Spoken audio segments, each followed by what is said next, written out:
बंगाल में चुनाव हारते ममता बनर्जी की पिटाई, 3 बड़े आरोप, फूट फूट कर रोई ममता बनर्जी। रात भर नहीं सोई ममता बनर्जी, घोटालों की फाइलें खोजती रही टीएमसी, शुरू हुआ एक्शन।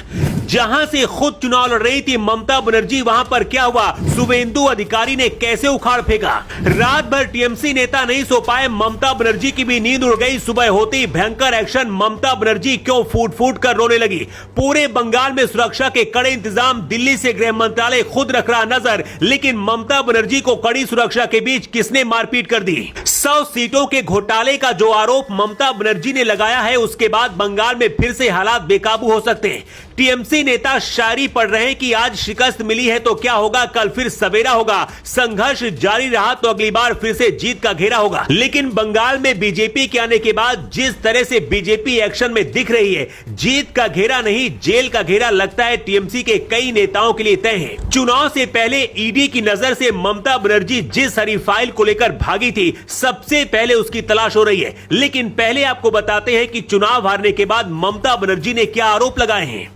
ममता बनर्जी ने कहा है कि भाजपा ने 100 से ज्यादा सीटें लूटी है। मैंने इस संबंध में चुनाव अधिकारी और मनोज अग्रवाल से भी शिकायत की थी, लेकिन उन्होंने कोई कार्रवाई नहीं की। ममता बनर्जी ने कहा है कि क्या आपको लगता है कि ये कोई जीत है? ये एक अनैतिक जीत है, नैतिक जीत नहीं है। चुनाव आयोग ने प्रधानमंत्री, गृह मंत्री शाह और केंद्रीय बलों के साथ मिलकर जो कुछ भी किया है वो पूरी तरीके से अवैध है। ये सिर्फ लूट लूट और लूट है। बंगाल हारने के बाद ममता बनर्जी ने आरोप लगाते हुए कहा है कि मतगणना के दौरान दोपहर 3 बजे से उनके कार्यकर्ताओं को पीटा गया और उनके साथ बदसलूकी करते हुए उन्हें भी लात मारी गई। मुख्यमंत्री ममता बनर्जी ने कहा कि मतगणना केंद्र के सीसीटीवी कैमरे बंद करा दिए गए और उनके एजेंटों को अंदर प्रवेश करने ही नहीं दिया गया। बंगाल में पिछले कुछ सालों में कई बड़े घोटालों की चर्चा रही है, जिसमें एसएससी शिक्षक घोटाला, शारदा चिटफंड घोटाला, नारद स्टिंग ऑपरेशन, पीडीएस गेहूं वितरण घोटाला और कोयला तस्करी घोटाला शामिल है। टीएमसी के कई बड़े चेहरे इस समय गंभीर आरोपों का सामना कर रहे हैं। पार्थ चटर्जी पश्चिम बंगाल स्कूल सेवा आयोग शिक्षक भर्ती घोटाले के मुख्य आरोपी हैं।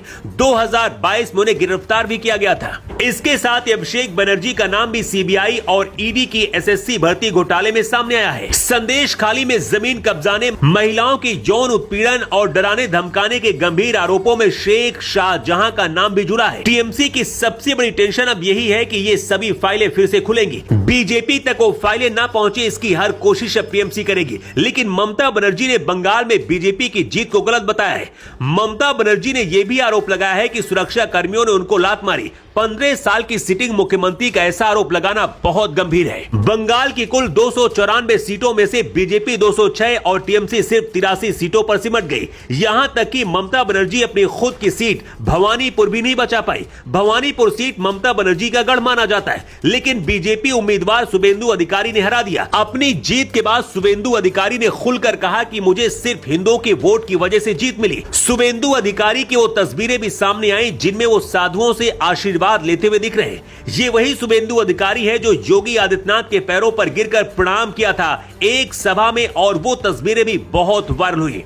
शुभेंदु अधिकारी सीएम के भी प्रबल दावेदार माने जा रहे हैं। 15 साल बाद बंगाल में बदलाव होने की वजह से टीएमसी के वो कार्यकर्ता जो बंगाल में हिंसा और पत्थरबाजी करते थे, उनका हिसाब होना तय है और सुरक्षा के लिहाज से भारी फोर्स बंगाल में मौजूद है। लेकिन ममता बनर्जी ने 100 सीटों की धांधली करने का जो आरोप लगाया है और खुद के साथ मारपीट की जो बात कही, उसे लेकर आप क्या कहना चाहेंगे? बंगाल की हार के बाद सबसे ज्यादा यूपी में अब अखिलेश यादव डरे हुए, क्योंकि अगला नंबर अब यूपी का है।